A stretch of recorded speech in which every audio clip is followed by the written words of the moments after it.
reprise de la seconde partie avec le Major. Ensuite, on passe. Donc, ça, c'était pour les invocateurs. Donc, ça, c'est les 3 invocateurs possibles. Zosso, la plus fiable, mais elle fait un petit peu que ça. Mais après, on a un cochon de qualité qui peut taper fort.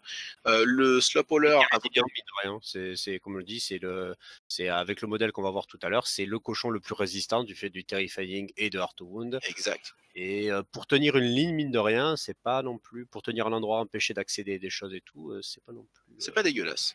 On va avoir le Slowpoller qui va être l'invocateur le plus faible, mais qui va avoir beaucoup de gros soins et qui va être facile à jouer grâce au Witcher Ride et ce genre de choses, et qui va chercher à poser des adversaires beast aussi. Et enfin, on va avoir le Hog Whisperer qui lui va être plus sur l'invocation plus facile, faire des actions avec des RDM, des pics stickers, mais qui lui n'aura pas de bonus de mouvement, de choses comme ça, donc il risque de claquer des mouvements. On risque de peut-être le truffle aussi quelquefois pour essayer de l'avancer un peu plus sur la table, parce que ben voilà, ça va être il va être moins souple dans ses possibilités, surtout qu'il ne tire pas. Voilà. Donc un petit peu les 3 figurines soutien du mot-clé. Et c'est pour ça pour ça qu'au début on disait que c'était un sort d'invocateur particulier, c'est que généralement à Malifaux, quand on parle d'un maître invocateur ou d'une bande d'invocation, c'est le master qui invoque lui-même. Très souvent, mais ouais. il y en a quelques autres, pas beaucoup, mais il y a quelques autres bandes où il y a une figurine autre que le master qui peut invoquer. Il n'y en a pas beaucoup, c'est vraiment très, très minoritaire, mais la bande de Ulix fait partie de ça, où c'est pas le master qui invoque, c'est d'autres, et le master lui va faire grossir. On passe au henchman du mot-clé, le All Major. Le All Major, c'est une figurine à 10 points, mais c'est un henchman. 4 de défense parce qu'il est très gros, dur de se protéger, mais 6 de mental parce que il voit bien, enfin il a un bon mental. 5 de mouvement. Ils ont, chez les cochons, c'est généralement les mignons vont avoir une défense pas trop mauvaise, mais une mauvaise volonté. À l'inverse, les personnages vont avoir une bonne volonté, mais une défense. Exactement, tout à fait. Il y a cette logique qu'on retrouve dans cette construction-là. Stampede, vous connaissez. Heart to Wound, tant mieux, ça fait plaisir sur un cochon à 10 points de vie. C'est ça. Et qui peut utiliser des soulstones pour se protéger. En plus, hein, donc il va vraiment être assez cool là-dessus. Go Hog Wild. Le must règle. La capacité qui fait que une liste sans Major, ça peut se faire, hein, on peut tout faire, mais c'est vraiment peut-être la pièce la plus recommandée à prendre, quoi. Bah, après, moi je mettrais Zosso en top 1 parce que sans Zosso tu n'as pas l'échelle d'évolution. On est d'accord. Mais très rapidement, oui, le All Major est là dans le top 2, je pense. Pourquoi? Parce que le All Major va vous permettre, donc avec cette règle, en aura de 6, quand ils commencent leur activation dans les 6 pouces, on reçoit le book sur les duels et un flip positif au damage jusqu'à la fin de leur activation. Rendez-vous compte, je reviens un petit peu sur une figurine au pif qui est le Warpig.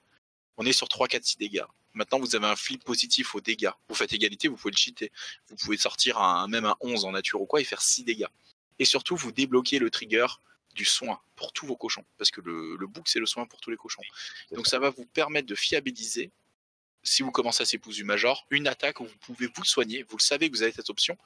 Vous devez déclarer un trigger, mais vous avez le book en plus. Ça ne veut pas dire que vous devez le prendre, ça veut dire que vous avez le choix avec ce que vous avez sorti avec la carte. Voilà, et c'est ça qui fait la grosse force, c'est que, comme on a vu, tous les cas où vous pouvez avoir parce que c'est le principe des cochons, c'est que vu qu'ils sont obligés de déclarer leur trigger et qu'il y en a forcément un dans le tas qui est embêtant, mais si on a le choix parce qu'on a plusieurs symboles, eh ben, on peut choisir. C'est le seul cas où on peut choisir son trigger avec les cochons, justement, c'est grâce à l'aura de Major. Et rien que ça, le reste est très bien aussi, mais juste de pouvoir avoir ce choix et de pouvoir assurer du soin continu sur figurine, ça n'a pas de prix. Moi, je l'ai déjà vu de jouer un cochon type Wild Boar et soigner les 6 points de vie dans le tour, quoi. Le Wild Boar s'active à un PV, il fait bon, bah, écoute, je te charge, je fais pas le dégât automatique, je prends pas le dégât, je veux pas mourir, je te touche, allez, je me soigne de 2. Je te tape, je me soigne de 2. Je me réclèche, je me prends un dégât, je te tape encore, je me soigne de 2, je t'ai tué, je me soigne de 2. Ah bah, voilà, il est full vie. C'est ça, voilà. Et ça fait. Ça peut beaucoup remonter en cochon en fait. Le problème c'est que si ça se fait tuer d'entrée de jeu parce que ça pourra pas remonter ses points de vie parce que ça les soigner. Mais si vous le donnez le temps à un cochon de réagir, grâce à ça, grâce à tout le reste, ça peut effectivement beaucoup remonter. Ça peut beaucoup remonter. En gros, il n'aime pas le burst. Le burst, c'est une somme de dégâts dans un temps très court. Ça va être une figurine qui tape à 3, 4, 6, qui va les taper 3 fois d'affilée grâce à un fleury ou quelque chose comme ça. Il va tuer un gros cochon. Parce que les cochons n'ont aucune défense, aucune armure, rien. Par contre, si vous faites 2 dégâts de zone sur un peu tous les cochons, le master s'active, son soin de 2, bah c'est fait, quoi. Voilà, vous avez rien fait. Si vous faites un peu de dégâts, un peu de trucs comme ça soigne aussi. Les conditions de dégâts sont pas mal, mais pareil, elles vont faire quelques dégâts, nouveau tour, ils vont charger, ils vont taper, ils vont se soigner. Donc ça va être problématique. Ouais, on est vraiment dans ces enjeux-là. Tout à fait. Donc voilà, et ensuite quand il meurt, il lâche un skim. On est toujours d'accord. C'est ça.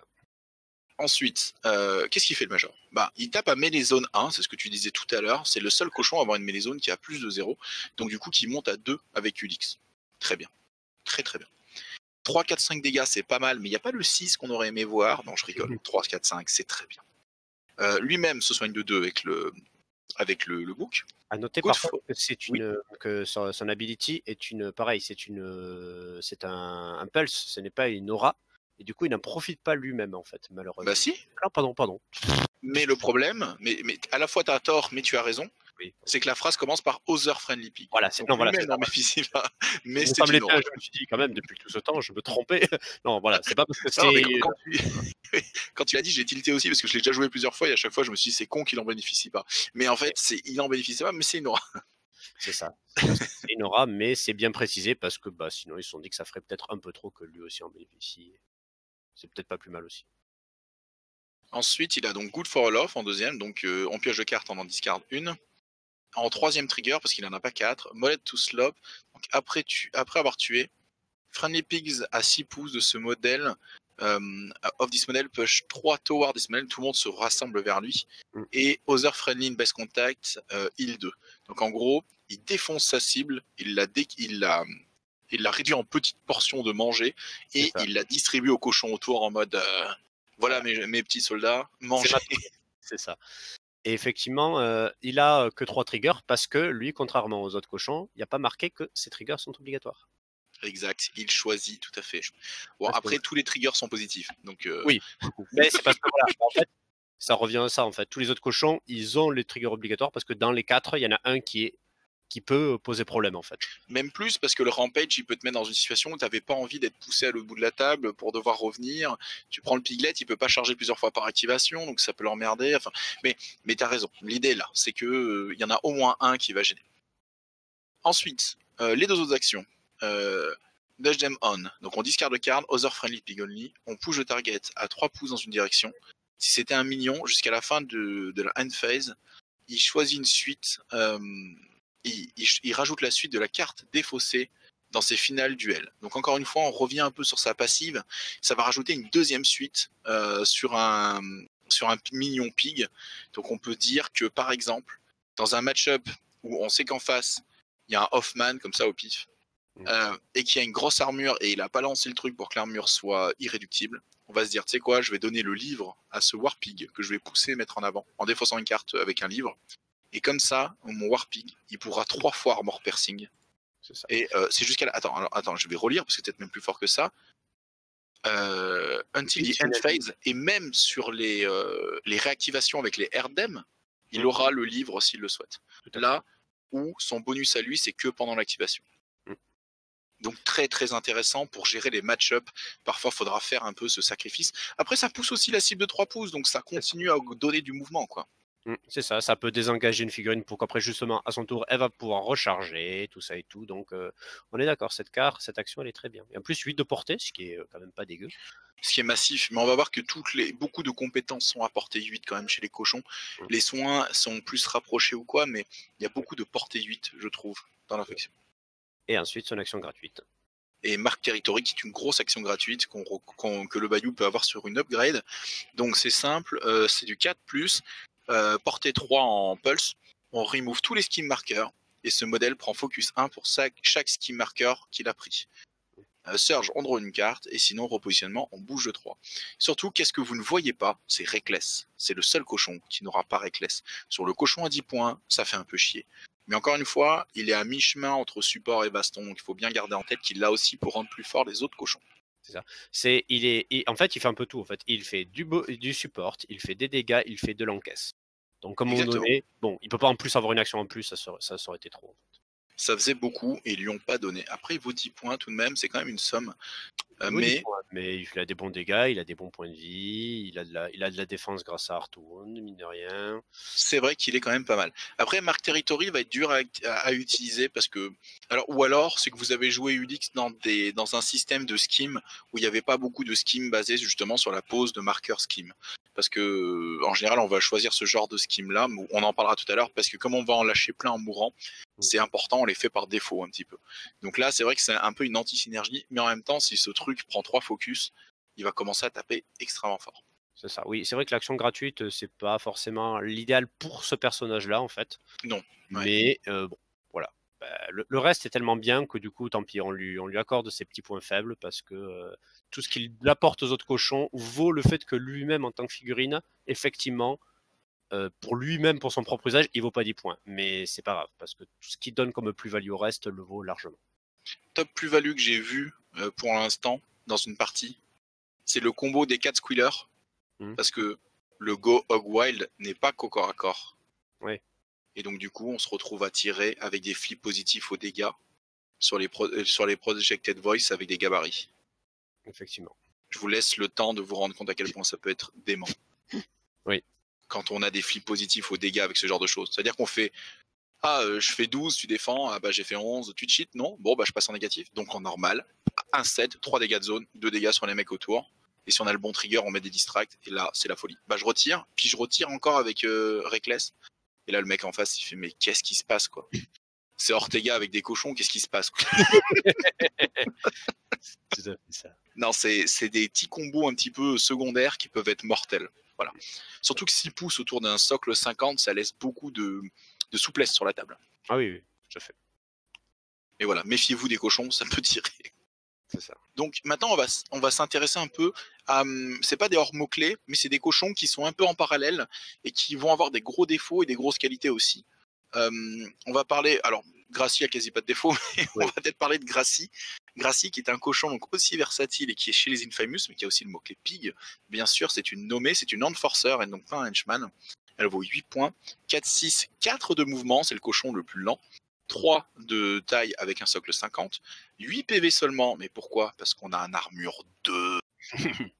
Ça c'est colossal chez les cochons, armure 2. Et hard to kill, voilà. Et hard to kill avec autant de combinaisons de récupération de PV, c'est incroyable. C'est ça. Quand elle tue, elle se soigne de 2. Le Stampede que vous connaissez bien. A-t-on le Reckless? Oui. Est-ce qu'on a une attaque de base? Bien. Oui, on a 6 pour toucher. Encore plein de triggers relous? Oui, mais on doit les prendre toujours, comme d'habitude. Elle aussi fait la sieste. Oui, elle, la sieste, shield 3 plus armure 2, vous faites péter un câble à vos adversaires. Il faut qu'il vous tape 3 fois 3 dégâts, ça fait rien.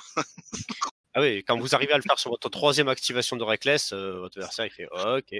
Il fait OK, c'est pas gérable, cette saleté est en train de me pourrir la vie. Quels sont les autres points positifs? Alors, Critical Strike plus 1 dégât quand on part à 2, 4, 5, ça fait 3, 5, 6, sans le deuxième, sachant que Critical Strike, le All Major, va nous le donner. C'est ça. Donc c'est très bien. En plus, on va avoir un flip positif au TK, donc elle va être très forte. Et en fait, moi, c'est mon 3e choix dans l'liste, cochon Gracie. Ah mais tout à fait. Elle est assez auto-incluse. C'est compliqué enfin c'est compliqué. On a toujours envie de prendre ce trio de ces 3 cochons personnages qui sont les seuls en fait. Ouais, les trois cochons socle 50 sont en général les choix de base. Par contre, j'ai jamais déployé un Warpig. J'ai toujours fait évoluer jusqu'au Warpig. Ah, bien sûr. Non, mais non, c'est quelque chose à nommer, tu vois, c'est quelque chose à dire parce que. Ouais, on pourrait avoir l'envie, on peut se dire on fait 3 Warpig et après on va réinvoquer d'autres quand ils vont mourir et tout.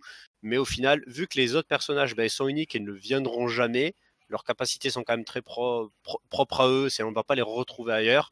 On a envie de les avoir parce que ce qu'on va invoquer ensuite comme cochon ne va pas nous apporter ça. Ça ne va pas nous apporter la tankiness de Gracie, les bonus que vont faire All Major ou le pop que va faire le The Saw.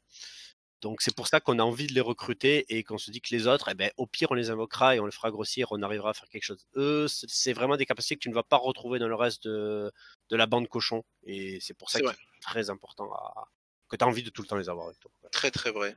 Pour finir le tour un peu des triggers, on va quand même avoir le soin de 2 en même temps que le Critical Strike. Il faut faire des choix. Lie Down and Nap, comme on dit, ça peut être très fort. Et on peut mettre du slow. Ensuite, la dernière action dont j'ai pas parlé qui peut être très très fort, c'est le Ride With Me. Ride With Me, et en plus on peut mettre un focus avec le bon trigger sur la figurine qu'on emmène avec nous. Ride With Me, dans le mot-clé, ça peut être bien sur quoi? Moi, je l'ai pas mal utilisé sur un Wildboar, parce qu'après Ulix fait évoluer le Wildboar, on gagne le socle 50 plus les 2 pouces, et on a un Warpig qui est au milieu de la table qui s'est pas activé.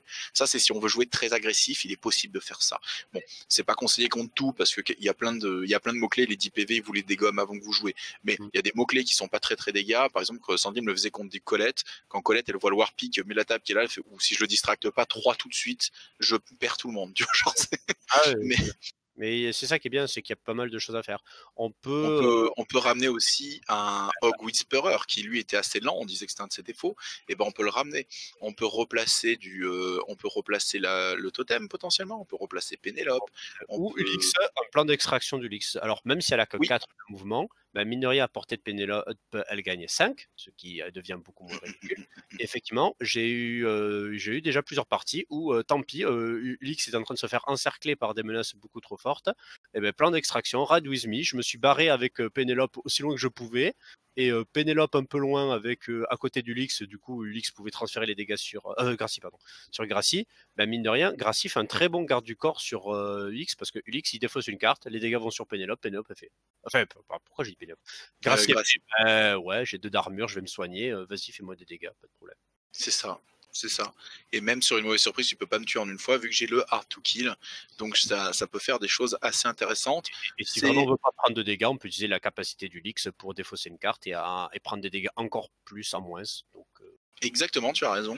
Ce vraiment la qui peut rendre. ramener très vite un 3 dégâts à 0, parce qu'entre 2 d'armure et le dégât minimum qu'on va défausser avec la carte, ça peut être super intéressant. Gracie, ouais, souvent le troisième choix, entre guillemets, moi que je mets très très haut dans mes choix de liste, et Sandy aussi, parce que mobilité, tankiness, de bons dégâts, et une figurine très polyvalente au milieu de la table.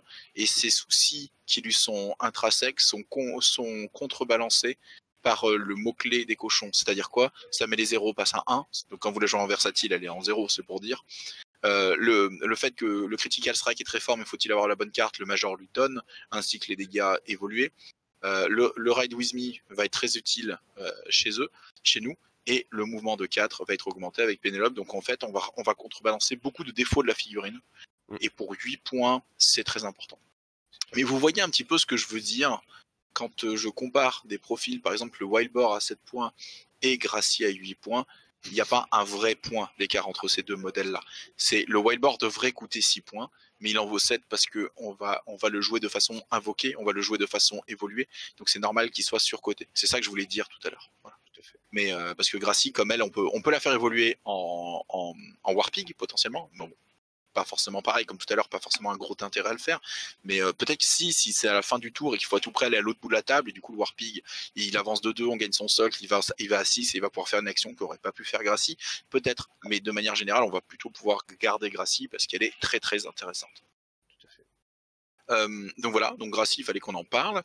Je continue un petit peu, on arrive au Swinecurst, donc c'est à la fois du Souhait et du Whizbang, donc c'est un peu un hybride entre deux mots-clés. Ouais. Et Il clairement, valent 7 points.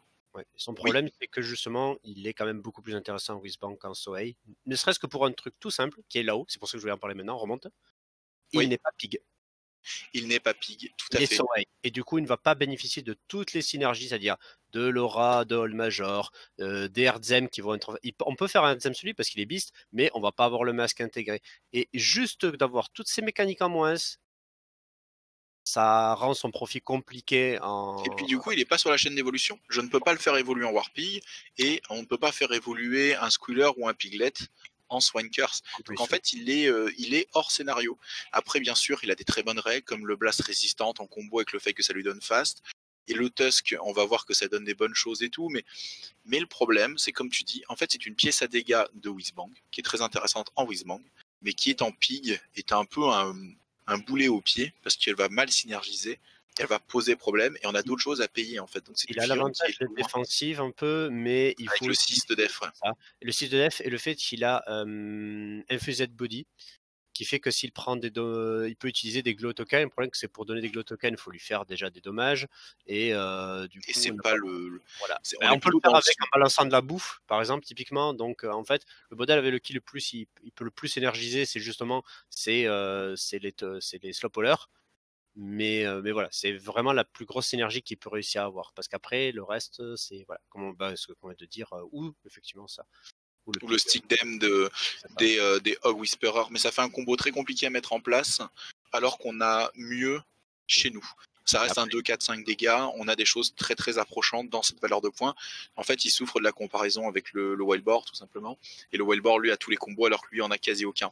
Donc en c'est fait pour ça qu'il est dur à jouer, ce En fait, Swankers. lui, c'est vraiment son intérêt, c'est si on sait qu'on va se faire vraiment focuser Ulix, parce que, ben, vas-y, passe son profil en relevé, donc il a Blast Résistance comme tous les Whizbangs, c'est pour réduire les dommages des Blasts, et des Blasts, des Auras, tout ça et tout. Hard Clock Knife, qui fait que quand il a pris des dommages, du coup, il gagne Flast et un Glowy Token, donc le Glowy Token avec Infused Body, ça fait qu'en fait, le dégât qu'on a pris, on l'a pas vraiment pris, en fait. Oui, oui, oui, tout à fait. Donc ça permet d'avoir une action supplémentaire. Ah, donc en garde du corps? Tu le vois en garde du corps? Et je le vois disant, plus en garde du corps parce que tu vas voir les autres actions en fait. Alors Magical Influence qui fait que oui, voilà, il c'est peut ça. se En rajouter les potentiel, suites de tu son peux choix. avoir le trigger, ce qui ça peut être différent d'encaisser, mais ça peut permettre de faire vraiment l'action qu'on veut. Frenzy Charge pour attaquer ce qu'on veut. Et Demise qui fait qu'on peut devenir un Bayou Gremlins ou un Piglet. Bon, bah, du coup, avec Ulix, on aura envie de devenir un Piglet. 7 points de vie, c'est pas. Entre 7 points de vie, la défense de 6, contre certains match-ups, c'est quand même respectable.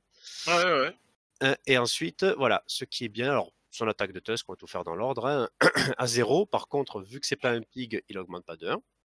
Petit problème. Mais après, Oui. une stat de 6, qui est une bonne stat, 5 de défense, 2, 4, 5 de dommages, donc bon, c'est quand même tout à fait respectable. Et voilà, il faut se dire que chaque trigger, techniquement, s'il a pris des dommages avec un petit coup de pique ou un petit coup de bouffe, du coup, il va pouvoir les assurer, les avoir obligatoirement. Et là, tout de suite, ça devient intéressant parce que Full Power, du coup, lui permet de. Alors, Full Power, c'est un peu plus compliqué parce qu'il faut avoir le trigger de base, parce qu'après, il faut dépenser le Glowy Token pour Ouais. faire que les dommages soient irréductibles. Quand on arrive à passer du 4-5 dommages irréductibles, Très ça va fort. faire très mal. Très très fort. Il faut en comparatif, Joss fait ça et il vaut 10 points. Voilà. Donc effectivement, ça demande d'avoir les bonnes cartes pour, mais c'est quand même faisable. Onslow qui fait que on attaque une seconde fois, ce qui est très très bien aussi. Oui, très Et fort. Rampage, comme on a vu, on passe au travers, on va aller abattre les trucs. Donc tout ça c'est bien, mais effectivement, si on le compare juste à ça, à part pour les réductibles, où effectivement il faut. Mais pareil, en fait, comme tu dis, effectivement, le sanglier va rentrer en compétition avec lui parce qu'il fait un peu le même boulot. Il peut le faire à peu près aussi, un peu pareil. Il n'aura juste pas le Onslow, mais il peut faire à peu près la même chose en ignorant l'armure, tout ça et tout. Mais disons que lui, il peut tout ignorer, c'est ça qui est très bien. Mais ce qui fait pour moi sa capacité, qui fait que c'est sa capacité unique que les autres n'ont pas, c'est héroïque. Ah, pardon.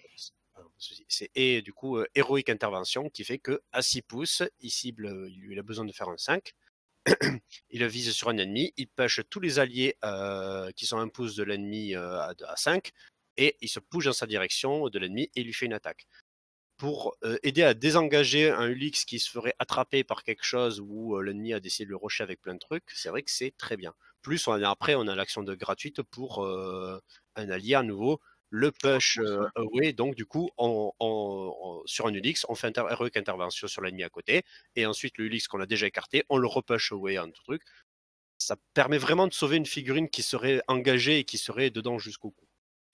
Peut-être en garde du corps, alors du coup la lecture de tout ça, ça peut être une option viable. Parce que comme tu dis, si on combatte le 6 de défense, avec la résistance sur les blasts, avec le fait que les glowy tokens vont servir aussi pour se défendre, avec le fait que derrière il peut sauver des mecs et des gens hors des mêlées, et qu'en plus en pièce de dégâts il est pas ridicule si jamais une pièce ennemie arrive derrière nos lignes et qu'il faut la gérer, potentiellement on peut se faire attaquer Ulix, on transfère l'attaque sur notre ami, on espère être touché pour prendre le fast, et après on a une figurine qui fait 3 attaques full power avec des glowy, avec des trucs comme ça pour vraiment faire mal et éviter des mécaniques. Ça peut être pas mal. C'est sûr qu'en fait, il va avoir un rôle plutôt précis, je vais dire. Il sera pas je pense pas qu'il sera une pièce de première ligne intéressante chez le mot-clé, quoi. Non. Mais après, ça reste une piste sur laquelle on peut faire des combos. Donc c'est pas un mauvais choix. Mais disons que c'est pas un des choix les plus premier degré, on va dire.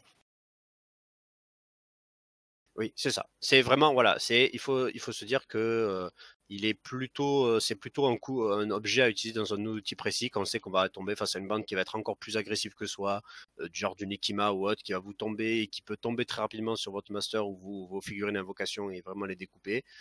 Lui, ça peut être un modèle de prévention pour se défendre. Donc, pas à utiliser tout le temps, mais clairement, il peut avoir sa place pour se sauver des miches. Ok, donc ouais, c'est une option. Ensuite, moi, ma ref, et je l'ai joué qu'une fois avec les cochons, mais j'avais lu sur le Discord hein, français, Mmh. quelqu'un qui en parlait avec les cochons. Et au début, j'étais allé lire le profil, j'avais fait ouais, d'accord. Et puis, je l'ai joué et j'ai fait ouais, d'accord. Et en fait, pour moi, c'est mon 4e choix maintenant. Genre, c'est une référence que je mets très très haut dans la liste des choix à jouer avec le mot-clé.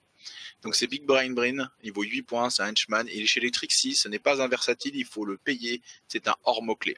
Maintenant, je vais expliquer pourquoi il est très fort pour moi. 5 de def, 7 de willpower, on est d'accord, c'est pas mal. 5 de mouvement, size 1. Le mouvement, comme d'habitude, on veut pas trop qu'il se déplace. Qu'est-ce qu'il fait de très intéressant? Donc déjà, il a Sérène Contenance, donc très compliqué de l'attaquer. Surtout qu'au milieu, comment dire, comme les gauchons sont faciles à attaquer, la figurine dure à attaquer, elle a moins tendance à se faire focus. Vous voyez ce que je veux dire? C'est-à-dire que dans un crew où il y aurait beaucoup de tanks, finalement, attaquer le mec qui est un peu dur à attaquer, bon, ben, comme ils sont tous durs à attaquer, on pourrait quand même l'attaquer. Là, ça fait vraiment un truc qui est assez caché au milieu de tous ces cochons, facile à toucher. Mmh. Il a en plus, il combat très fort avec le Protect Bayou, qui permet Bayou, hein. Bayou, les mecs savaient qu'il allait jouer partout.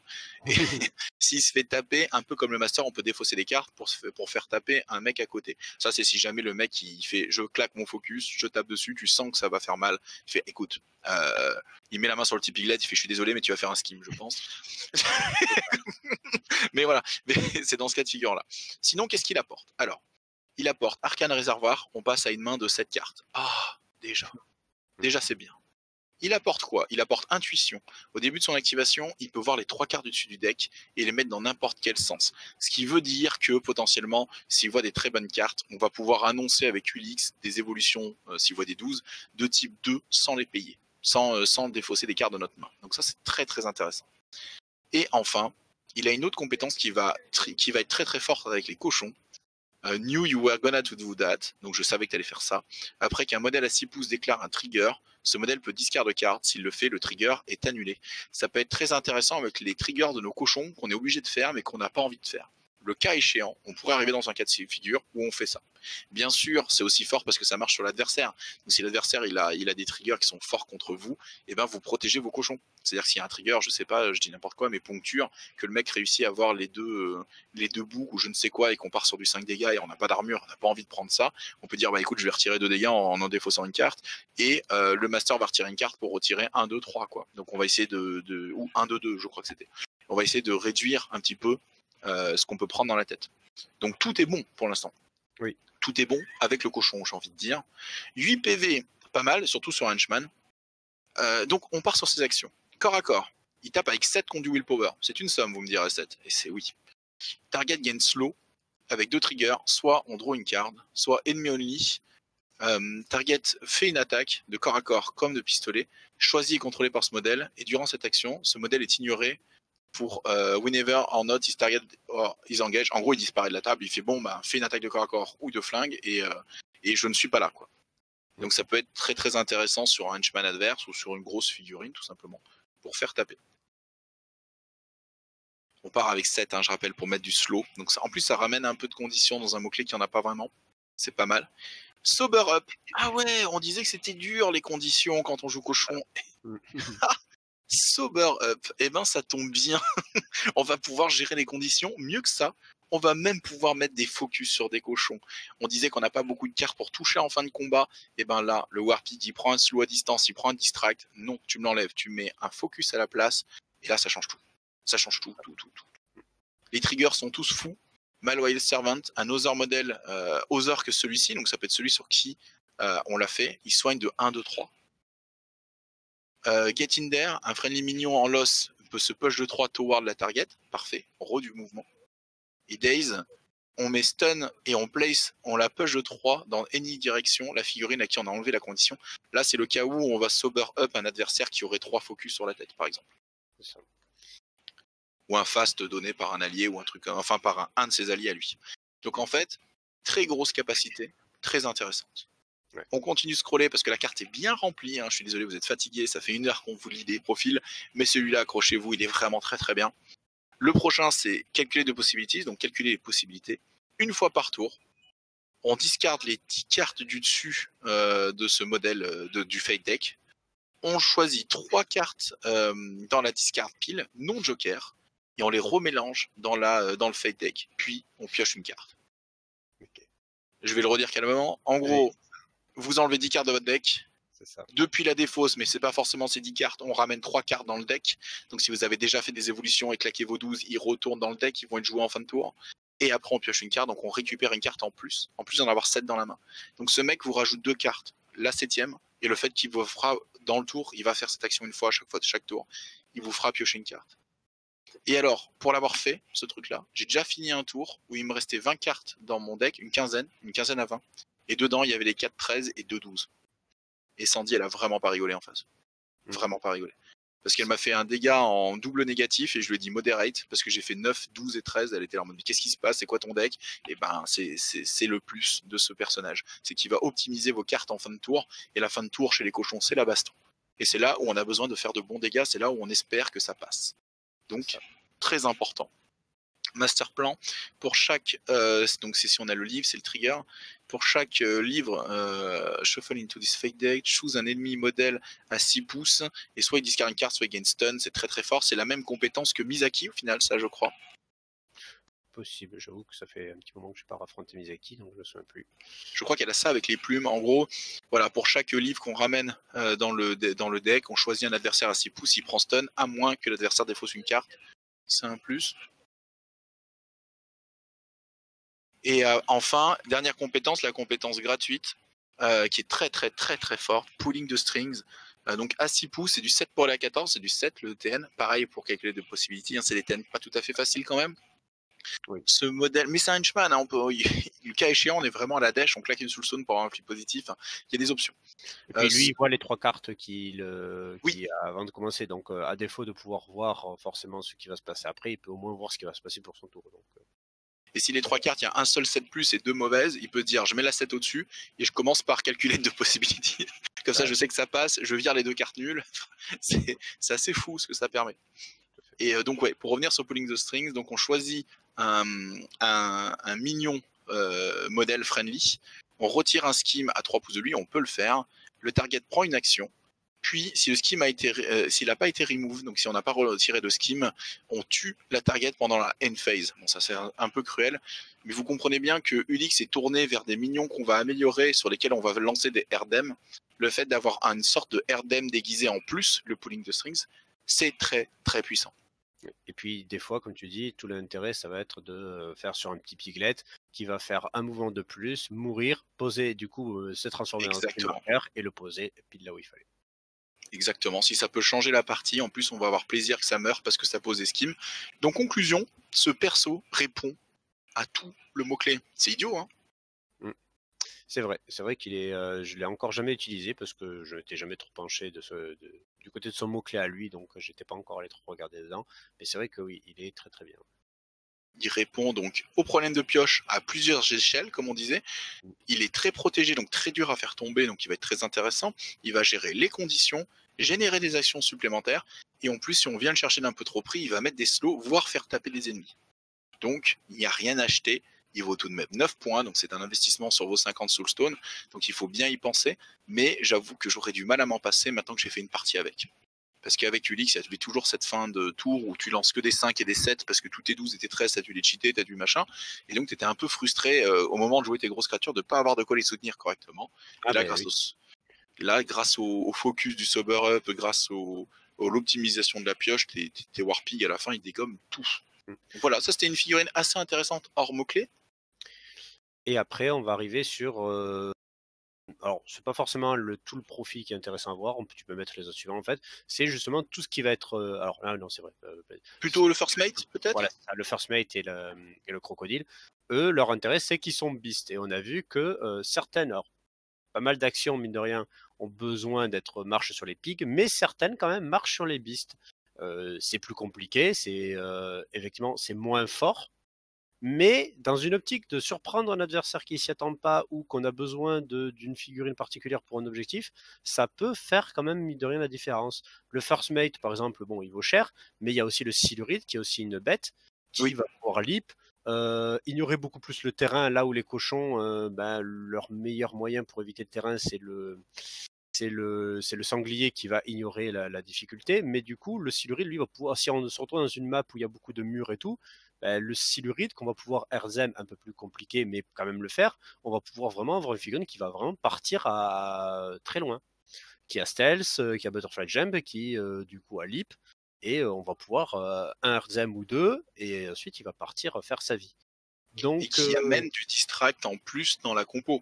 Parce que le Menacing Croc qui fait des TN14 de Willpower peut forcer des distracts. Donc, non, mais de toute façon, le Silhouette est une figurine extrêmement forte. Moi, je la trouve très forte. Pas de défaut. C'est une figurine de scénario extraordinaire. Et en plus, elle casse les pieds. Et pour que 6 points, c'est pas mal. Donc là, on la paierait 7 points, on la paierait comme un wild board. Mais on pourrait imaginer en jouer un seul pour répondre à un scénario, peut-être un sabotage, et essayer de gérer un peu la table, mettre des distracts en chemin et de mettre la pression avec une figurine qui a Stealth et Butterfly Jump, sur qui on va pouvoir faire des combos. On va pouvoir lui faire des mouvements en plus, on va pouvoir lui voilà. Et donc c'est très intéressant, tout à fait. Cochon, de toute façon, c'est ça. On va les payer plus cher, donc on va pas en prendre 36, mais mine de rien, ça peut être une réponse à un moment donné. Et, voilà, le First Mate aussi, qui a une capacité pour pouvoir se déplacer un peu partout, manger des ski markers, faire des bons dégâts, des très bons dégâts et tout. Ça peut être aussi un outil dont on peut avoir besoin. Donc c'est pas des must-have, clairement pas, mais il faut se dire que voilà, certaines actions marchent sur les bêtes OC et du coup ça peut offrir des possibilités. Ça amène de la souplesse au mot-clé aussi, quoi. C'est-à-dire que ça va pas être quelque chose d'auto-inclus, comme tu dis, mais c'est une ouverture d'esprit sur les possibles. Tout à fait. Dans le même thème, tu m'avais proposé Rami Lacroix, je te laisse en parler un petit peu. C'est ça. Lui, tout simplement parce que, vous l'avez vu, on a des bons profils tireurs que sont les Squealers, mais c'est une portée de 10, mine de rien. Le fait qu'on peut se déplacer donne de la portée et tout, mais bon, c'est pas les tirs les plus loin. Mais voilà, là, on se retrouve avec une figurine qui de base tire à 14, avec la Rex Sniper avec un focus peut passer à 24, et là, on commence à avoir une menace projetée, parce que généralement, quand tu menaces avec le cochon, c'est que tu vas foncer dans le tas, donc l'ennemi sait que tu vas arriver, il peut t'attendre, tout ça et tout. Là, tu vas avoir tout de suite une menace à distance qui, voilà, il y a du Critical Strike avec du 2-3-5, donc ça fait du 3-4-5, ça commence à faire bien mal, de l'armor piercing, peut pouvoir tirer une fois de plus. Voilà, sa modèle, il fait que ça, hein, il va faire que ça, tirer, mais du coup, dans une faction, dans un mot-clé qui en a pas beaucoup, et en tout cas, aucun à aussi longue distance, ça peut être pareil. La réponse, il vaut que 6 au final, donc vous le paierez donc 7. Ouais. Et ça peut être une bonne réponse que pareil, auquel l'ennemi ne s'attendra peut-être pas dans une liste cochon. Et en fait, Ils ont mis un indice, hein, il y a un petit piglet au bout de son fusil. C'est ça. Relevez-le, hein, c'est un indice. Il est ami des cochons. Tout à fait, c'est vrai que j'y avais pas trop pensé, mais c'est vrai que dans une idée de jouer un peu gun, je sais pas, tu vois, par exemple, tu choisis Ulix, en face, il y a un mot-clé qui supporte mal le tir et qui est un petit peu défensif, enfin un petit peu comme ça, tu peux peut-être te dire, bah écoute, je vais peut-être appuyer sur le côté gun, hein. Tu sors un Rami Lacroix, tu sors quelques squealers peut-être par défaut, puis après tu vas faire évoluer des pilettes en squealer, des squealers en plus haut, pour essayer de jouer toujours 3 ou 4 squealers dans le tour, et c'est de te dire, il va en prendre plein la tronche jusqu'à ce qu'il m'attaque, quoi, et le forcer à prendre l'initiative. Ça. Et c'est pas ce à quoi forcément un joueur qui connaît un petit peu Ulix va s'attendre d'avoir complètement. Une line complètement dans la tronche. Donc c'est ce genre de choses qui peut être intéressant. Et sacré Rami Lacroix, je le connaissais pas parce que j'ai pas beaucoup lu Kin et je le connaissais pas et c'est une belle découverte. Merci. Kin et Kin, ils ont des modèles très très intéressants. Ils n'étaient pas très joués parce que les figurines ont mis du temps à sortir. Elles sont sorties que récemment.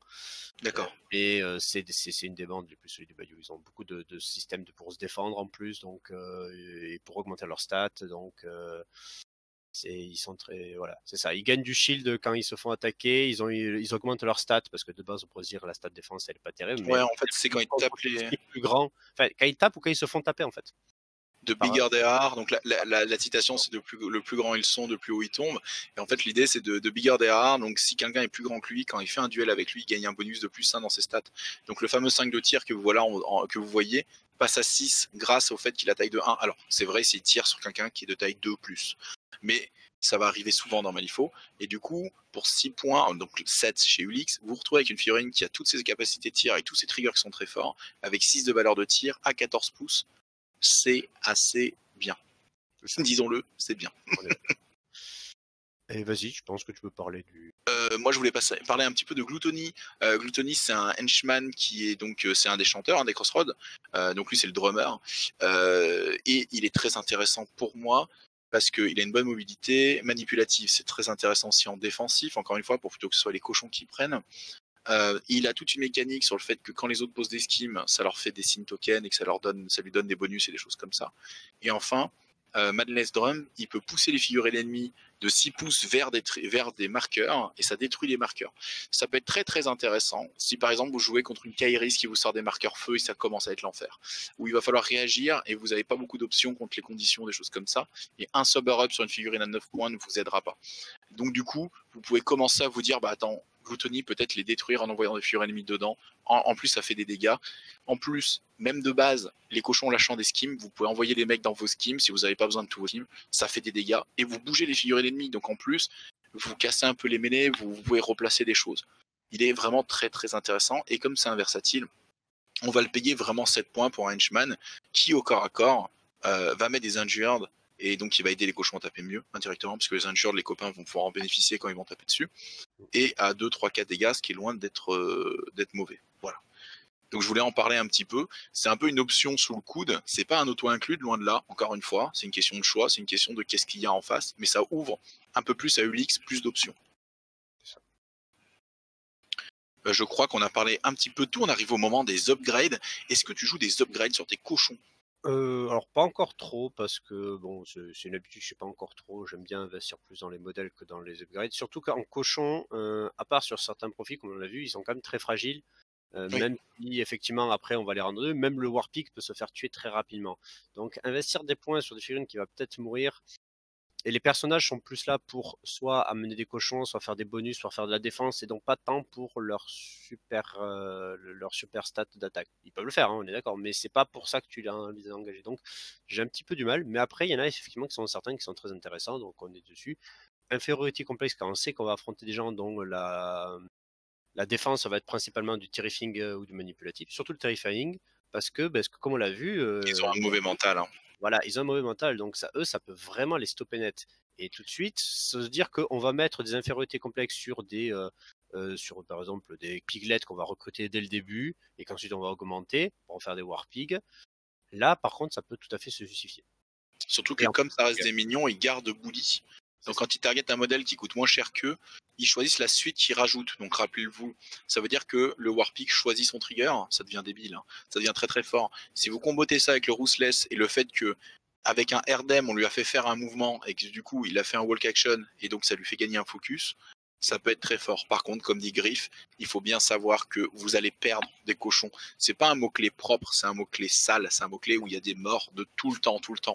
Souvent, quand vous jouez cochon, vous avez l'impression de perdre la partie les 2 premiers tours. Parce que beaucoup de vos figurines tombent sans arrêt, sans arrêt, sans arrêt, et l'adversaire, ça meurt pas beaucoup. Mais il y a une sorte de passage autour du tour 3, tour 4, où c'est l'adversaire qui commence à avoir des pertes, et vous, comme vous remplacez vos pertes, il commence à être submergé. Et arrive à un moment donné où vous faites des fins de tour où le mec a 4 marqueurs, enfin des débuts de tour 4 ou tour 5 où le mec a 4 jetons passe et vous savez que vous êtes bien barré, tu vois. Et ça ressemble souvent à ça, Ulix sur la table. Je sais pas si tu peux confirmer, toi, Griff, par tes expériences. Tout à fait, même si c'est une bande d'invocation particulière, ça reste une bande d'invocation et les bandes d'invocation vont vraiment garder à force à l'attrition, vont invoquer des modèles qui vont être soit moins efficaces, soit un peu moins forts au début, mais comme tu dis, à force, ça tombe et toi tu renouvelles tes troupes là où l'ennemi ne le révèle pas et comme tu dis, à force de faire des dégâts, même s'il y a du soin, tu en fais des dégâts par-ci, des dégâts par-là, des dégâts par-ci, par-là, et à force tu finis par tomber l'adversaire. Si lui ne t'a pas tué, ton moyen de te reproduire, donc ton master et tes assauts.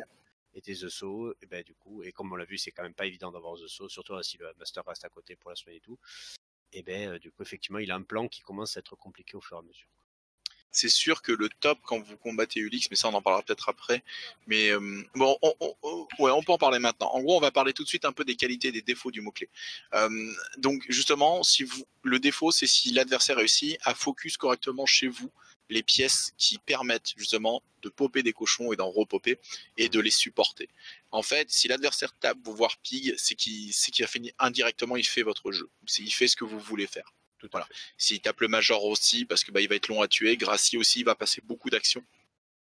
dessus, vous êtes gagnant sur le long terme si ça a lieu. Par contre, si le mec a beaucoup de shockwave et qui prend à part Ulix il prend plein d'attaques de shockwave, ses PV commencent à descendre, vous n'avez pas vraiment de quoi le soigner, vous êtes obligé de claquer des soulstones pour qu'il survive en attendant mieux, vous êtes dans une situation difficile qui fait pas plaisir.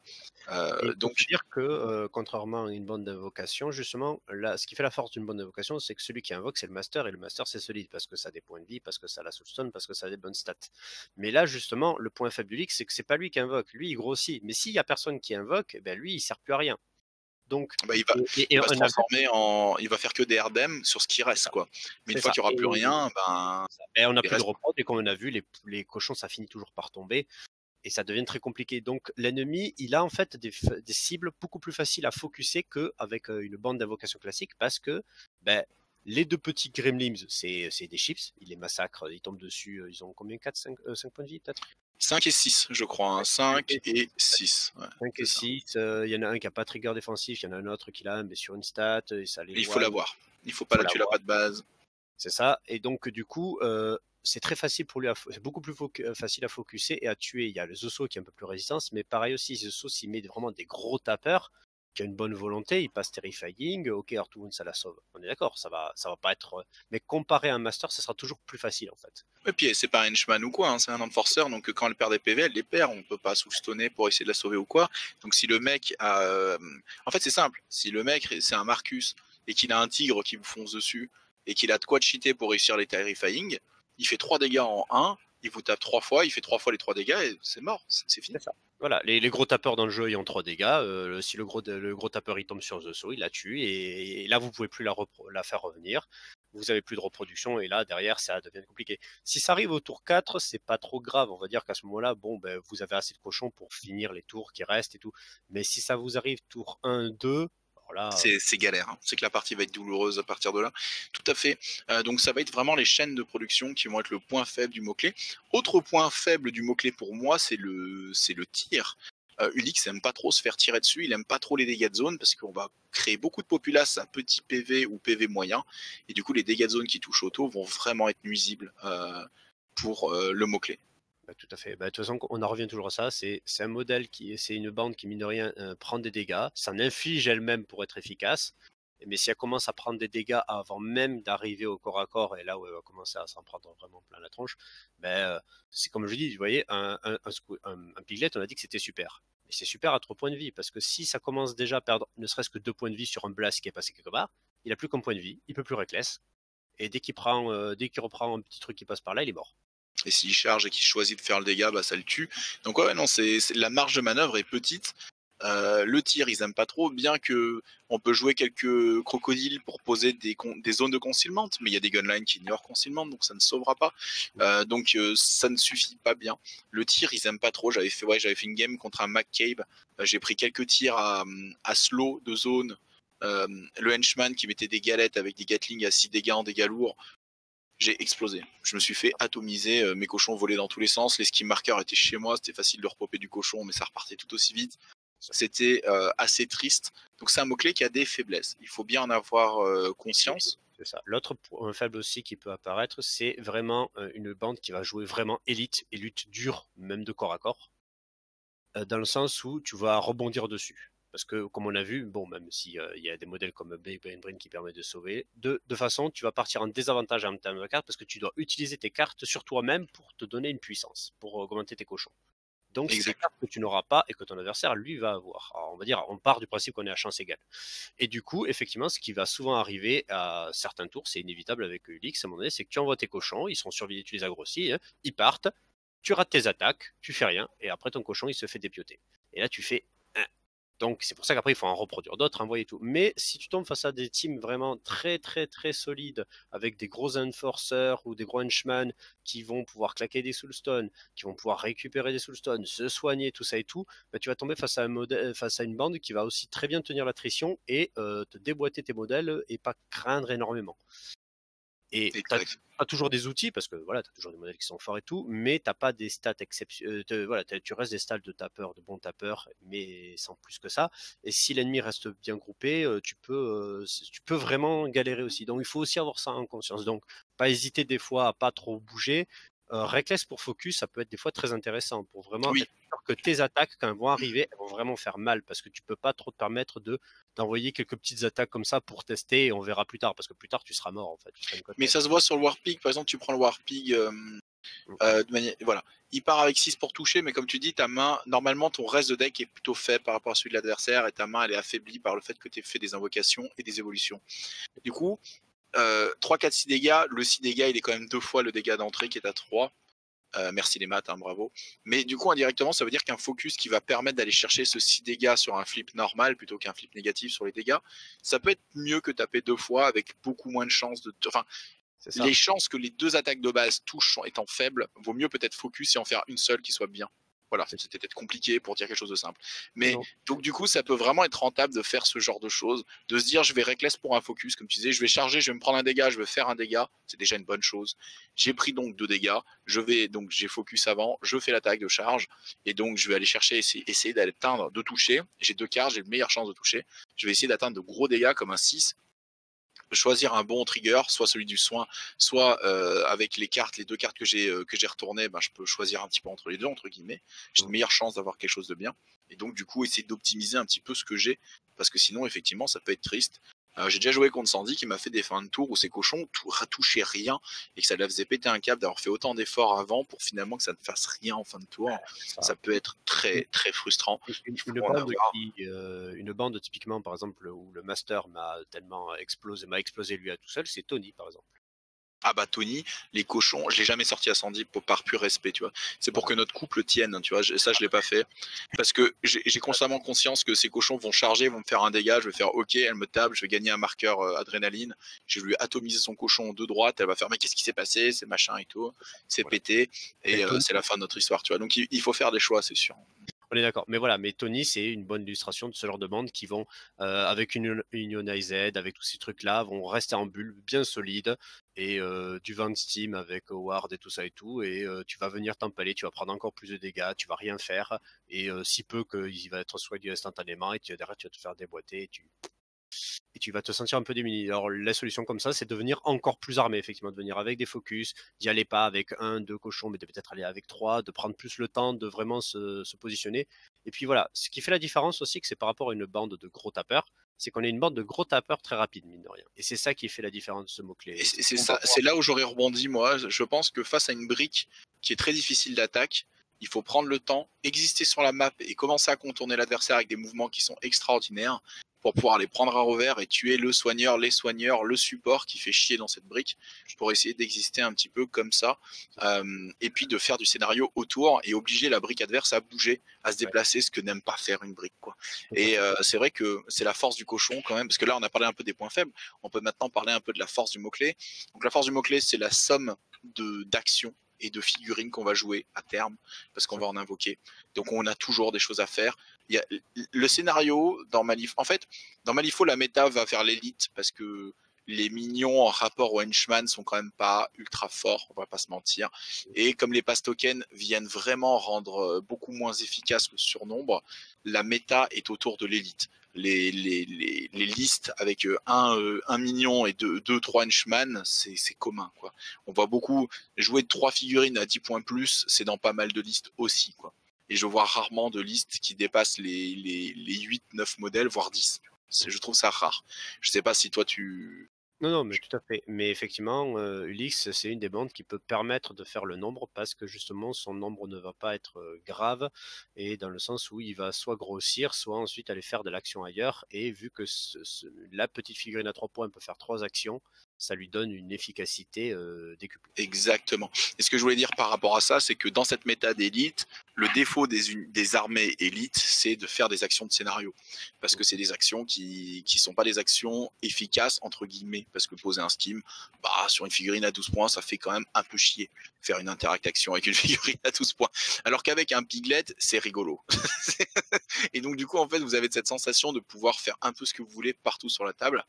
D'ailleurs, on peut peut-être enchaîner un petit peu avec les scénarios. C'est ce que j'avais Euh, proposé. De toute façon, vous allez voir au scénario qu'en fait, c'est pas forcément les scénarios de tape où la bande qui va être plus efficace, mais justement ceux où il va falloir se déplacer parce qu'on a vu que au final, à part le Hog Whisperer, même les modèles les plus lents vont pouvoir suivre les modèles les plus rapides. Et ça Exactement. fait Ouais. qu'on a une bulle, comme on l'a dit, on peut avoir un gros fonctionnement de bulle, mais même cette bulle, elle est mobile. Et c'est ça qui fait vraiment le gros avantage par rapport aux autres.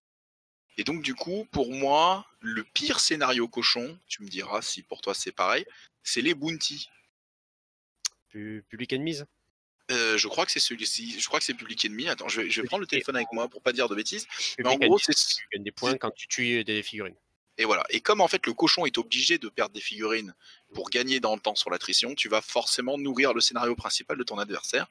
Donc c'est un scénario qui est dur à jouer Oui. pour les cochons. Tout à fait. Alors, non seulement tu vas le nourrir celui de l'adversaire, mais en plus, toi-même, ça va être compliqué de le marquer parce qu'après, il faut les garder les bounties. Alors, Public Enemy, on rappelle, c'est vous devez tuer, vous gagnez, quand une figurine tue une figurine adverse en fonction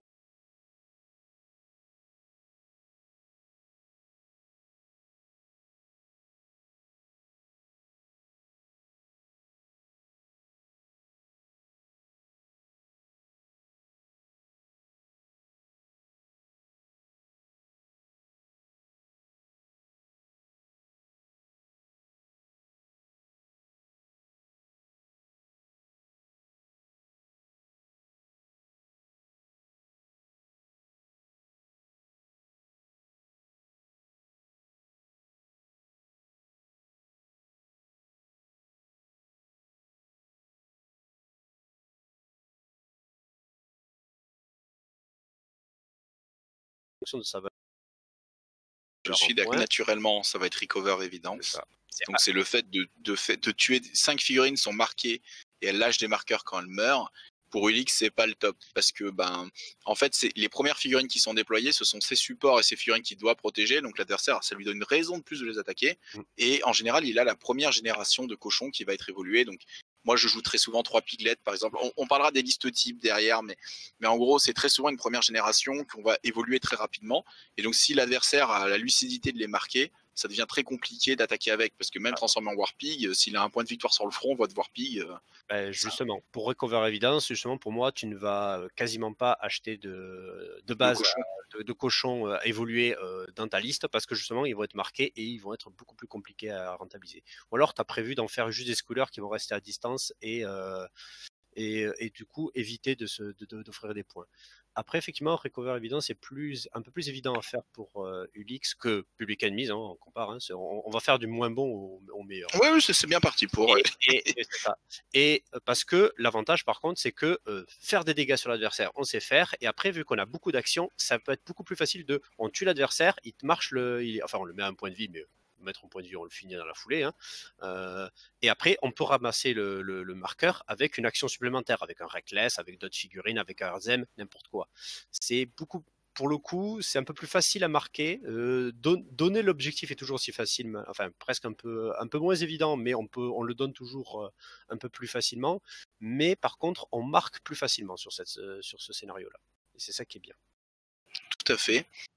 Ensuite, je dirais que les deux derniers sont super intéressants. Je mettrais Corrupt Line après, en difficulté. Donc là, on arrive sur un scénario où les cochons vont vraiment être intéressants. C'est celui où il faut marquer la lodestone sur les piliers. Ils sont pas trop mal les cochons parce que ils peuvent être une grosse pression au milieu de la table, ils peuvent mettre une grosse pression pour interdire l'accès aux autres piliers avec leurs figurines en chemin, avec pas mal de trucs. Et eux, grâce au RDEM et au truffle, ils peuvent sans arrêt déplacer leurs cochons et donc sans arrêt poser un cochon avec une lodestone contre le poteau. Ils peuvent très facilement faire le scénario principal. Et on l'a vu sur certains triggers, ils ont des push, même un piglet là. Donc ça peut mettre une pression folle sur l'adversaire en fin de tour pour essayer de bouger sa figurine qui ferait le scénario principal. C'est ça. Et tu vois, tu as le même ressenti? Ah oui, totalement. Mais on commence à rentrer dans ce qui fait la force du leak, c'est-à-dire de pouvoir d'avoir vraiment des modèles mobiles qui vont pouvoir aller à des endroits, bloquer l'adversaire. Et c'est pas grave si on meurt. Si on l'a bloqué pendant un tour pour qu'il n'aille pas jusqu'à une lodestone, eh ben, ça fait marquer le scénar. Et même si on meurt après, ben, c'est pas grave, on en envoie d'autres. Et vu qu'on peut en produire plein, envoyer même plein de piglets, bloquer l'adversaire pour l'obliger à faire des actions pour le tuer, pour ensuite continuer à avancer, à marcher sur les cadavres pour arriver jusqu'à l'objectif, et ben ça marche très bien en fait. C'est une technique qui est là, du coup, même si on rebondit un peu au niveau des dégâts et tout, il faut à chaque fois, si à chaque fois il doit tuer 7 ou 8 points de vie voire 10 points de vie de cochons qui sont sur son chemin, et ben l'ennemi, au bout d'un moment, il va avoir, ça va être compliqué pour lui d'avancer. Pendant que toi, le cochon qui aura la lodestone, tu vas le herzem dans tous les Ah sens, oui, c'est ça, hein. il fera sa vie, il y arrivera. Et même s'il meurt, tu le transfères sur un autre, c'est parti, et c'est la même, quoi. Oui, finalement, ça, c'est pas tant la galère que ça. C'est Tout ça. à fait. En fait, et du coup, pour moi, le meilleur, c'est Symbol of Authority pour les cochons. C'est le fameux avec les 4 marqueurs de l'autre côté de la table adverse, hors zone de son déploiement. Il faut les interact dessus. Comme on l'a dit, avec des cochons qui peuvent courir à 7 en ignorant le décor, je pense au Wild Boar, ouais, au Wild Boar, et qui peut faire donc 2 mouvements et interact. Ça veut dire qu'au moment où il s'active, s'il est à 14 pouces, il peut le faire. S'il est à 21 pouces, il court dessus, et un allié pourra le RDM à 8 pouces pour lui faire faire. C'est la folie. C'est C'est ça. la folie. Ils vont pouvoir le faire très facilement. Et pourquoi ils le font aussi? En fait, au-delà de le faire facilement, ce qui est très fort, c'est qu'ils vont facilement l'empêcher à l'adversaire. Pourquoi? Parce que la bulle va monter au milieu de la table très rapidement. Il va y avoir beaucoup de figurines. Et la moindre figurine qui va essayer de traverser la table pour aller de votre côté, vous allez lui mettre 3 cochons sur la tête, ou 2, et du coup, elle est engagée. Elle peut pas aller où elle veut. Il lui faudrait un lip, il lui faudrait machin. Vous allez lui faire des dégâts, vous allez lui faire les attaques qui push ou des trucs comme ça. Et vous allez pouvoir contrôler et protéger votre moitié de table en envahissant la moitié de table adverse. Il faut se dire qu'effectivement, Ulix, ce qui fait aussi que des fois on a un peu de mal, c'est que généralement, on va aller jusqu'à l'adversaire, que l'ennemi ne va pas forcément nous rentrer totalement dedans s'il n'a pas moyen d'aller choper une figurine de support, parce que on n'a pas vraiment envie de se mettre à portée de charge directe d'un Warpig qui va être généré directement. Donc l'ennemi va essayer de mettre un peu de distance pour qu'on dépense des actions, pour venir le charger et tout. Mais là, quand il est obligé de venir vers vous, bah, du coup, il devient pile à côté. De vos créations et vos figurines comme les SO ou les majors qui sont pas trop forcément très mobiles vont pouvoir même taper sur ces figurines là, continuer à faire ces bulles et ces passifs et en plus tabasser les figurines qui veulent venir marquer. Donc Ouais, ou juste rentabiliser les reckless, parce que et souvent les reckless vont servir à aller engager. On va perdre un mouvement avant de pouvoir charger, parce qu'on est plus ou moins loin. Rares sont les factions qui vont foncer droit sur votre cochon, en tout cas pas sans le regretter très rapidement. Et donc là, si on est obligé d'avancer sur le cochon, ça veut dire que le moindre cochon peut taper 3 fois sur son activation, puis après il y a des RDM et des choses comme ça. C'est quand même relou. Donc il faut bien voir ça comme ça. Il faut se dire que c'est peut-être c'est sûrement le scénario où UX en impose le plus, quoi. tout à fait. Et donc voilà, donc pour revenir sur le point, on voit qu'en fait, effectivement, les scénarios où il s'en sort, c'est ceux où il y a de la mobilité, parce que là, il peut utiliser sa mobilité et sa violence. Là où si c'est juste de la violence, bah, du coup, il risque de tomber sur quelque chose de soit plus violent que lui, soit où lui, justement, vu qu'il prend beaucoup de dégâts, bah, va Il est, perdre aussi sur ce terrain-là. comme il est obligé d'avoir des pertes pour commencer l'attrition, C'est ça. il se met dans une situation difficile où c'est quand je perds des figurines que je donne des points à l'adversaire. Donc forcément, ces 2 scénarios sont quand même vachement plus bas que lui. C'est assez rigolo de se dire, parce que quand on lit les profils, quand on lit le master, on se dit ouais, baston. Et en fait, il faut penser ouais, mais pas scénario à baston. Scénario. Mais c'est ça qui est intéressant avec cette bande, c'est qu'effectivement, c'est très linéaire comme façon d'être joué, mais il faut la jouer subtile, cette linéarité, parce que si on fait juste foncer dans le tas, bah, si on a beaucoup de la chance, effectivement, ça passera, mais normalement, on va avoir des problèmes, en fait. Et c'est ça qui est intéressant avec cette bande-là, c'est qu'il faut bien choisir comment aller faire ce qu'on veut. Et mine de rien, c'est un peu plus compliqué que juste effectivement créer des cochons et envoyer taper des gens. On arrive un petit peu à la suite, c'est quel scheme UX aime et qu'il n'aime pas. En fait, comme les cochons quand ils meurent, ils font tomber des scheme marqueurs. La plupart des scénarios basés sur les scheme marqueurs, des schemes sur les scheme marqueurs, sont très forts avec lui. Il va beaucoup aimer le spread them out, et le research mission, leave your mark, c'est des choses qu'il va bien aimer. Breakthrough aussi, complètement possible. Tout ce qui va être effectivement aller chez l'adversaire, sabotage aussi, parce que du coup, bah, vu qu'on a la Sabotage, tout à mobilité fait. pour, avoir la mobilité pour et qu'en plus si on meurt derrière on pose un scheme marqueur, on va pouvoir se balader dans toute la map, aller mettre des schemes, l'ennemi vient vous tuer pour vous empêcher de mettre des schemes, ce qui est normal, et bien vous remettez un autre scheme. Bref, Il va bien aimer aussi pour moi le assassinate est possible. Il faut bien garder en tête. Il va aimer le claim jump aussi au centre de la table. Parce que comme c'est une brique qui va avancer rapidement au centre de la table, si en face vous avez une faction qui est un peu moins, qui peut pas répondre du tac au tac au corps à corps et qui va plutôt vous zoner, essayer d'attirer un cochon par un ou quoi, il va vous laisser indirectement le contrôle du centre et donc vous allez pouvoir le faire assez facilement. Mm. Euh, il aime bien, enfin moi j'aime bien le jouer en Let Them Bleed aussi. Ça peut te surprendre sur des scénarios, par exemple sur le scénario de la Londstone ou quoi. Le mec pense pas à baston ultime et vous débarquez en disant de toute façon moi il faut que je tue quasi tout. Et la deuxième condition c'est qu'il n'y ait qu'une seule figurine full PV. Comme quand on charge on fait un dégât automatique. Ça peut être très facile d'atteindre la seconde condition même en fin de partie si la première n'a pas été remplie entre guillemets. Tout à fait. Autant tuer, ça va pas forcément selon la solidité des modèles et tout est très évident, mais par contre, effectivement, faire des dégâts, ça, on sait faire des dégâts, ça, il n'y a pas de problème. Mais voilà, donc en fait, ils font plutôt bien, même Runic Binding, pire scheme ever, hein, celui où il faut faire un triangle sacré autour de 3 figurines ennemies, et puis à minuit, s'ils sont dedans, ça vous fait un point de scénario, qui est nettement le scheme le plus marqué avec les fesses de l'histoire. Bah celui-là, où genre il n'y a que Colette qui le fait parce qu'elle a un Enforcer qui pose des schemes à 10 pouces, donc au bout d'un moment ça marche. Bah en gros, les cochons, avec leur rampage ou quoi, ben ils pourraient charger, vous cherchez le rampage, vous traversez toute la ligne adverse, vous êtes derrière chez eux, vous posez votre scheme, c'est la dernière activation du tour, il y a les 3 schemes, bon bah paf, c'est fait. Donc il y a moyen de le faire aussi. Surtout que la deuxième condition, c'est qu'il faut qu'il y ait un certain nombre de schemes autour d'une figurine adverse, et le champ de bataille en fin de partie, je vous assure, c'est 10 schemes cochons au milieu de la table. Donc, Mais voilà, de toute façon, on est avec des figurines où quasiment, enfin, non, toutes, à part ceux qui meurent dans d'atroces souffrances, comme le Slowpoler qui nourrit les cochons et tout, où tout le monde va mettre des schemes en mourant, donc du coup, il va y avoir beaucoup plus de schemes que pourrait le faire n'importe qui d'autre. Donc effectivement, tout ce qui a scheme, on aime, quoi. rare figurine de base qui peut en poser 2 aussi en une activation. Un Piglet, il peut faire Interact, Reckless, Mouvement, Interact. Et poser donc 2 schemes avec 5 ou 6 pouces d'écart entre les deux, sans compter sa taille de somme. Donc on peut réussir à faire des choses qui sont quand même assez folles, en fait, en termes de scénario. Et assez faciles à mettre en place.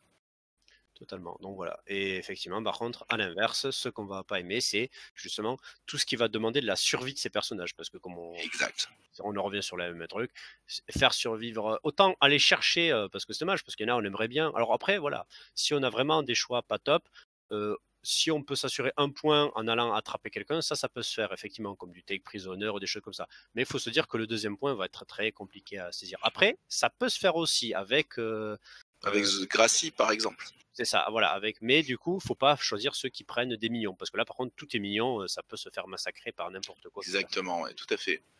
Tout à fait. Et du coup, pour finir un petit peu autour de ça, donc on a fait les scénarios, les schemes. Quels sont, selon tes expériences, les mots-clés contre lesquels tu as plus galéré en UX?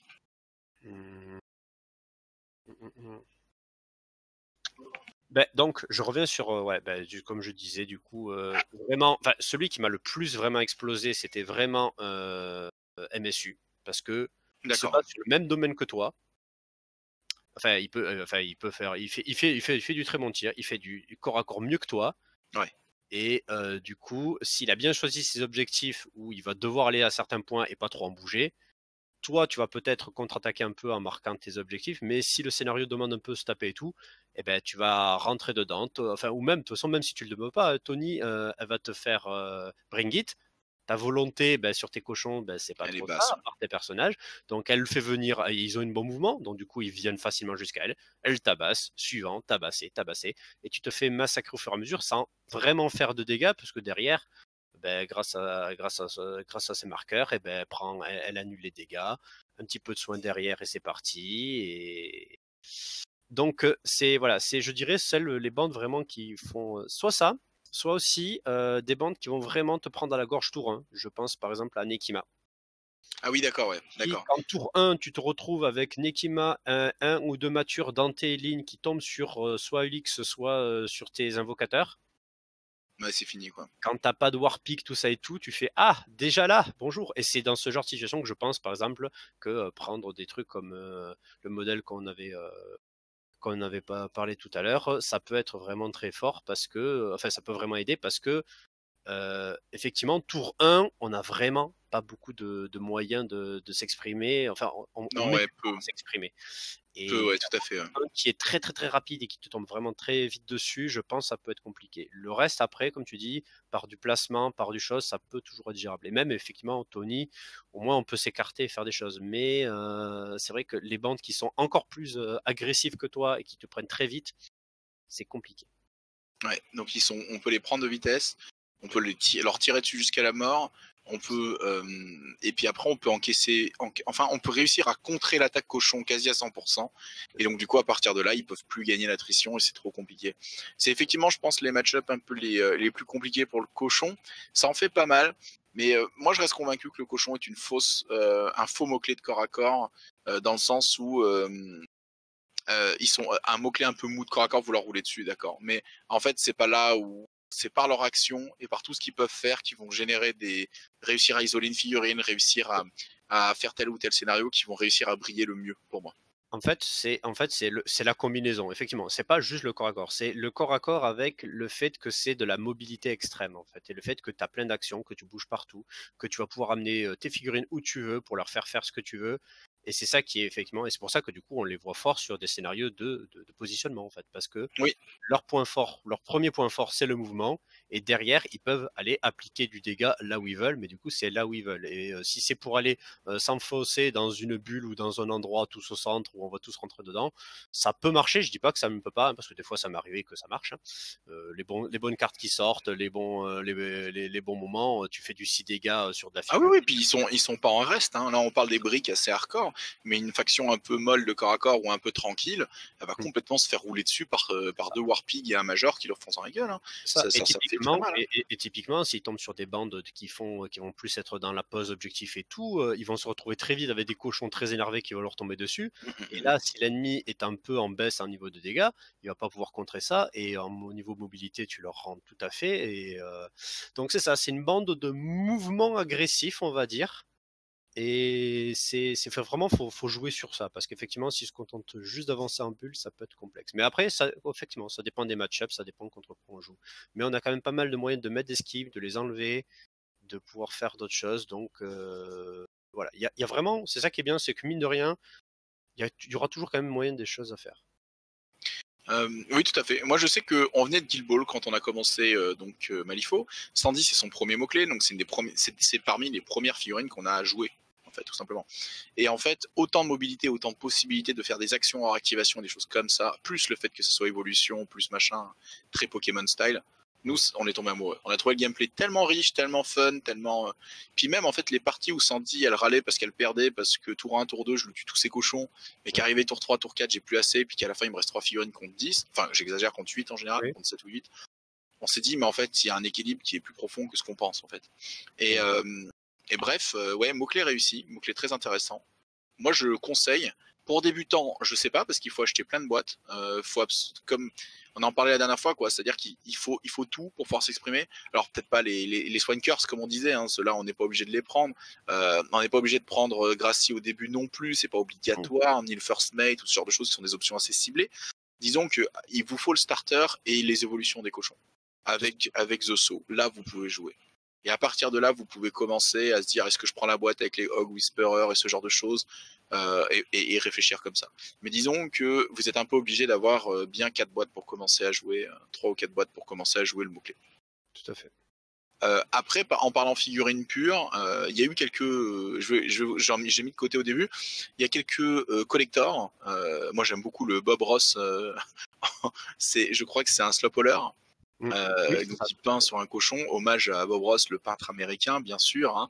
Donc assez rigolo. Il y a le Warrabbit, donc là peint par quelqu'un qui l'a peint en couleur de son vrai lapin. Attention. Donc il représente un Warpig. C'est un lapin de guerre, hein, bien sûr, un lapin de Pâques de guerre. Et il y a tout le starter de base et plus encore en licorne, Nightmare, ou en poney, tout à fait. Que j'ai aussi, hein, parce que j'ai presque 2 fois le mot-clé avec les collecteurs. Sandy est amoureuse du mot-clé, donc on en a beaucoup.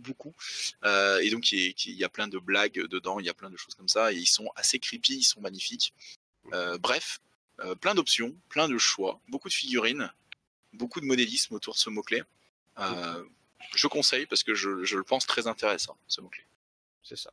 Ça offre beaucoup de possibilités à faire. Et puis au début, effectivement, on s'embête pas trop, on fait grossir des cochons, on les envoie en Delta, ça suffit à son plaisir. Et puis au fur et à mesure, on se rend compte que, on pourrait faire ça un peu mieux, et du coup, on commence à faire des contournements, des positionnements, des machins. Donc, il y a vraiment une bonne marge de manœuvre aussi pour quelqu'un qui va juste d'abord faire l'option basique qui peut tout à fait marcher, et surtout face à du niveau équivalent qui peut très bien s'en sortir. Et au fur et à mesure, on va comprendre, mais tiens, ça serait peut-être plus efficace, comme on dit. Les truffles, qu'au début, on va se dire, mais pourquoi je fais ça alors que je pourrais juste avancer et frapper? Mais ouais, mais du coup, tu fais donner de l'action à un autre modèle. Et plein de subtilités comme ça qu'on va maîtriser au fur et à mesure et qui vont faire que, du coup, on va rendre la bande de plus en plus efficace à force. Tu as tout à fait raison. C'est vrai qu'on n'en a pas tant parlé de ça, mais on est sur un mot-clé qui est beaucoup plus riche que ce qu'il n'y paraît. Et c'est tout à fait vrai. On n'est pas sur un mot-clé pampant, je t'ai tué ou je suis mort, ou je te charge dessus, j'ai gagné ou j'ai perdu. On est sur un mot-clé qui a beaucoup plus de profondeur que ça, avec beaucoup d'actions en activation. Et donc ça rattrape énormément, enfin, ça rajoute une profondeur assez ouf. Parce que parfois, on va se dire, bon, il faut que mon wild boar il soit à 30 pouces par là en fin de tour pour faire telle chose en début de tour ou je ne sais quoi. Et ben, on va construire ce combo, on va construire comment on va y arriver, c'est possible. Et comme tu dis, pour les débutants, il est génial parce que il va être efficace et faire son travail de base en faisant les choses de base. Et plus on va jouer, plus on va aller chercher les 2-3 pièces qui manquent à tel match-up ou à telle chose, et puis on va approfondir le mot-clé. Après, je pense qu'on reste sur un mot-clé qui est loin d'être sortable tout le temps. Ça reste un mot-clé qu'il faut avoir, je pense, qui est bon sous le coude, qui a des missions précises dans lesquelles il est fort, mais c'est pas un mot-clé qui peut un peu comme un Hoffman, un peu comme une Zoraida, se poser un peu contre n'importe quoi et puis broder sur la table parce qu'ils auront toujours des solutions.